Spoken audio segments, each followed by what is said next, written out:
Pour la première fois, un document unique rassemble des données exhaustives sur la manière dont les microplastiques et les nanoplastiques se propagent dans la biosphère, pénètrent dans les chaînes alimentaires et nuisent à la santé humaine et aux écosystèmes. Ce rapport est le fruit d'une analyse interdisciplinaire approfondie qui englobe les aspects écologiques, climatiques, médicaux, physiques et chimiques de l'impact néfaste des microplastiques et des nanoplastiques sur la biosphère et la santé humaine. Les menaces mondiales qui pèsent sur l'humanité exigent une action internationale concertée. Et aujourd'hui, nous avons une orientation claire. Grâce au groupe scientifique d'ALLATRA, nous ne nous contentons pas de reconnaître un problème. Mais nous en comprenons la nature physique sous-jacente, la charge électrique qui confère aux nanoplastiques leur pouvoir destructeur. En nous attaquant à cette cause, c'est-à-dire en supprimant cette charge et en désamorçant le poison, nous pouvons donner à la biosphère et à nous-mêmes une chance de triompher. Il est donc impératif d'agir sans tarder. Et ce n'est pas une exagération.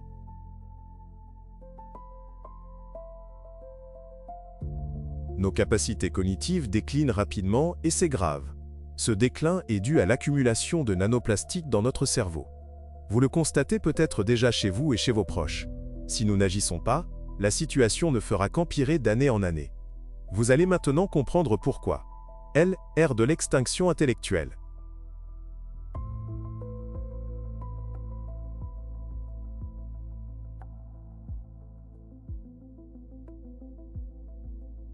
Tout au long du XXe siècle, les scientifiques ont observé une tendance. Depuis 1932, les scores de QI n'ont cessé d'augmenter. Ce phénomène est connu sous le nom d'effet Flynn. Cependant, parmi les générations nées après les années 1970, cette hausse du QI s'est inversée, laissant place à un déclin progressif. Les tests de QI obligatoires pour le personnel militaire dans différents pays montrent une baisse des scores depuis le milieu des années 1990. Selon une autre étude menée entre 2006 et 2018 à l'université Northwestern, le QI des Américains a diminué dans 3 des 4 domaines cognitifs.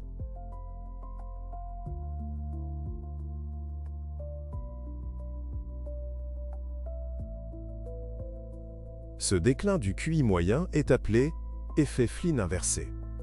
En 2025, les résultats des lycéens américains aux principaux tests de mathématiques et de lecture ont atteint des niveaux historiquement bas. Leur score moyen en mathématiques était le plus faible depuis l'introduction de la version actuelle du test en 2005.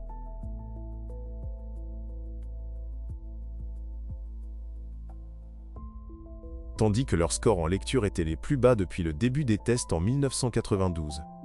Des tendances similaires ont été observées dans d'autres pays. Le déclin constant du QI se poursuit encore aujourd'hui. Les scores d'intelligence ne progressent plus. Ils diminuent lentement, mais sûrement. Mais qu'est-ce qui explique cette tendance inquiétante? Une corrélation importante se dégage.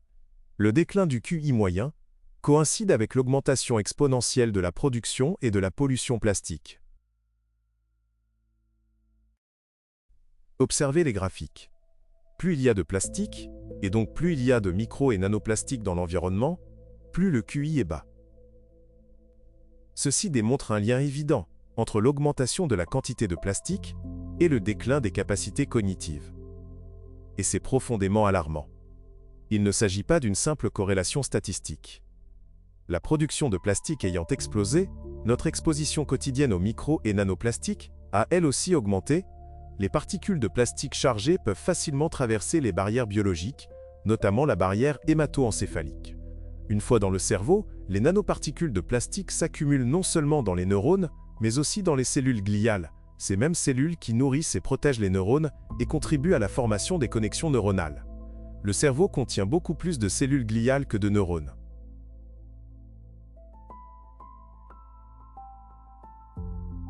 Les nanoplastiques chargés électrostatiquement perturbent le fonctionnement des cellules gliales, déclenchant une inflammation et un stress chronique, et amorçant un cycle continu de destruction au sein même du cerveau.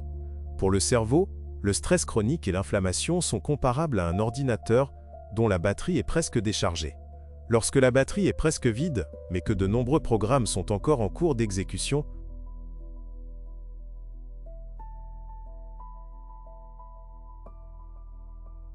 le système passe automatiquement en mode économie d'énergie, fermant les applications énergivores pour éviter la surchauffe ou le blocage. Notre cerveau fonctionne de manière similaire. Lorsque le stress et l'inflammation atteignent un seuil critique, le cerveau, comme un ordinateur, finit par désactiver ses régions les plus énergivores pour survivre et économiser de l'énergie. La première à se mettre hors service est le cortex préfrontal, la partie la plus jeune et la plus complexe du cerveau. Il est considéré comme le centre de contrôle, responsable de fonctions essentielles telles que l'intelligence, la régulation comportementale et la capacité de penser de manière logique, cohérente et rationnelle, en comparant les faits et en tirant des conclusions. Le plus dangereux est que l'arrêt du cortex préfrontal se produit silencieusement à notre insu et nous ne nous en rendons même pas compte. Le cerveau bascule alors vers ses programmes de survie primaire. L'ancien système de réponse rapide, le système limbique, prend le relais. Ces structures clés, l'amygdale et l'hypothalamus, déclenchent la réaction de combat, de fuite ou de sidération, rapide, impulsive et sans temps de réflexion. Ces systèmes restent actifs un certain temps, car le cerveau les considère comme vitaux pour la survie.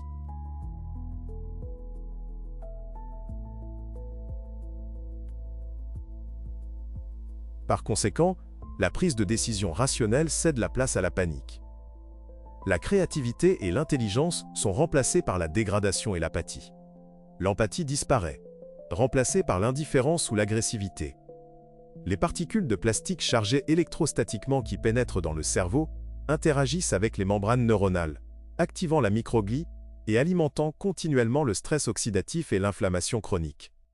Un stress prolongé remodèle littéralement le cerveau. Dans le cortex préfrontal, centre d'analyse et de contrôle, les connexions neuronales s'affaiblissent et se désintègrent. Des changements similaires se produisent dans l'hippocampe, région responsable de la mémoire et de l'apprentissage. Les connexions neuronales disparaissent et l'hippocampe se détériore. Dans l'amygdale, centre de la peur et de l'anxiété, c'est l'inverse qui se produit. Les connexions se renforcent, l'anxiété et l'agressivité s'intensifient et des crises de panique peuvent apparaître. Le cerveau se réorganise. Au lieu de penser et d'analyser, il commence à fonctionner par instinct. Ce faisant, il perd la capacité de reconnaître un danger réel et d'y réagir de manière appropriée. Il ne s'agit pas d'une réaction temporaire, mais d'une restructuration fondamentale du cerveau. La capacité d'apprendre, de coopérer et de prendre des décisions rationnelles décline. Cela pourrait expliquer les tendances mondiales que nous observons actuellement dans la société. Une baisse de l'intelligence moyenne, une augmentation de l'anxiété et de la dépression, une hausse de l'agressivité, de l'impulsivité et des problèmes relationnels. À mesure que la quantité de plastique dans l'environnement augmente, l'effet Flynn inversé ne fera que s'accentuer. Les gens ne deviendront pas seulement moins intelligents, ils ne s'en rendront même pas compte. Ils deviendront prisonniers d'une réalité déformée par leur propre cerveau. De ce fait, l'humanité perdra la capacité de percevoir correctement le monde, les événements et même les menaces évidentes. Elle ne pourra plus relier les faits logiquement et, par conséquent, perdra la capacité de prendre des décisions éclairées. Ce sera la fin de la pensée humaine. Notre déclin cognitif est déjà en cours. Ce n'est pas une prédiction, mais une réalité.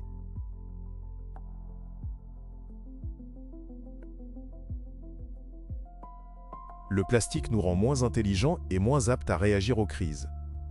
Ils endommagent les régions du cerveau responsables de la mémoire, de l'attention, de la résolution de problèmes et de la créativité. Or, ce sont précisément ces capacités dont nous avons un besoin urgent pour réaliser des percées scientifiques et trouver un moyen de neutraliser la menace que représentent les micro- et nanoplastiques. Et il nous reste très peu de temps pour prendre les bonnes décisions. Pourtant, la perte d'intelligence n'est pas le pire qui nous attend. Une exposition prolongée aux micro- et nanoplastiques et leur accumulation dans le cerveau entraîne une défaillance progressive de nos fonctions vitales les plus élémentaires. Autrement dit, nous risquons de perdre non seulement notre capacité à penser, mais aussi notre capacité même à vivre. Et si cela vous paraît exagéré,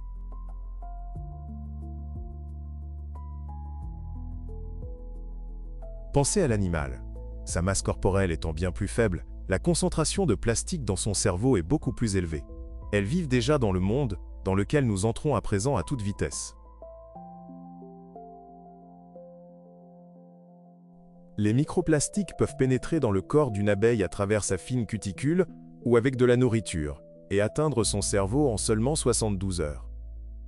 De là, comme chez l'humain, ils provoquent des lésions synaptiques, une neuroinflammation, la mort cellulaire et des perturbations des neurotransmetteurs. L'abeille perd de la masse corporelle, son métabolisme ralentit et son système immunitaire s'affaiblit. Son odorat, sa mémoire et son sens de l'orientation commencent à se détériorer. Et les abeilles ne reconnaissent plus leur colonie et ne parviennent plus à retrouver le chemin de la ruche. Une exposition prolongée aux nanoplastiques peut entraîner des dommages mortels. Le système nerveux des abeilles s'effondre sous la pression et certaines meurent subitement en plein vol. Regardez cette photo. On peut y voir le cerveau d'une abeille pénétré par des nanoplastiques. Cette quantité de nanoplastiques a suffi à provoquer de graves troubles cognitifs chez l'abeille. Quel est le seuil critique au-delà duquel, comme l'abeille, nous commençons à percevoir le monde qui nous entoure et mourons en chemin vers notre ruche? Si rien ne change, c'est l'avenir qui nous attend.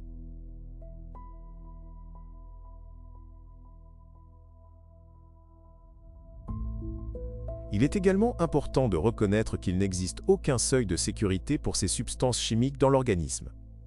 Ainsi, même si les effets peuvent se manifester plus tard à faible dose, cela ne signifie pas qu'à faible dose, leur présence soit sans danger. Pourquoi est-ce important? Je pense que c'est important pour de nombreuses raisons, car dès que nous définissons ce seuil, divers groupes d'intérêt particuliers plaident pour maintenir la concentration de microplastiques en dessous de ce niveau, que ce soit dans le sol, l'eau ou tout autre milieu. Cela signifie que nous sommes autorisés à tolérer une certaine quantité de microplastiques dans nos sources d'énergie, air, sol, eau, etc.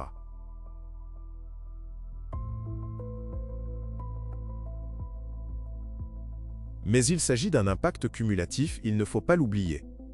Il ne s'agit pas d'un seuil précis à un moment donné, quel que soit le produit que nous consommons, mais d'un impact cumulatif sur notre cerveau. Et nous l'ignorons, car le facteur temps joue un rôle crucial. Cet impact sera différent pour une personne, un jeune enfant dont le cerveau n'est pas encore pleinement développé, et pour un adulte. Rappelons qu'une seule particule de nanoplastique dans le corps humain N équivaut pas à une cellule morte. Après en avoir détruit une, la même particule ne s'arrête pas. Elle continue de circuler dans l'organisme, tuant une cellule après l'autre. Ainsi, même des quantités infimes de nanoplastique endommagent le cerveau.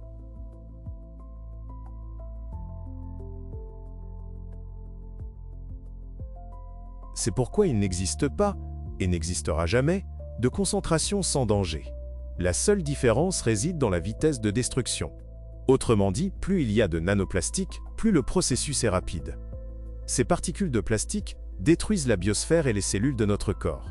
Ils endommagent les organites et les biomolécules, notamment les mitochondries et l'ADN, entraînant une réduction de la production d'énergie. Des mutations génétiques, la rupture des connexions neuronales et la perturbation des signaux cérébraux qui régulent nos organes et nos fonctions vitales. Tout cela se produit imperceptiblement au fil de nos activités quotidiennes. Pourtant, à l'intérieur du cerveau, une destruction systémique silencieuse est déjà en cours.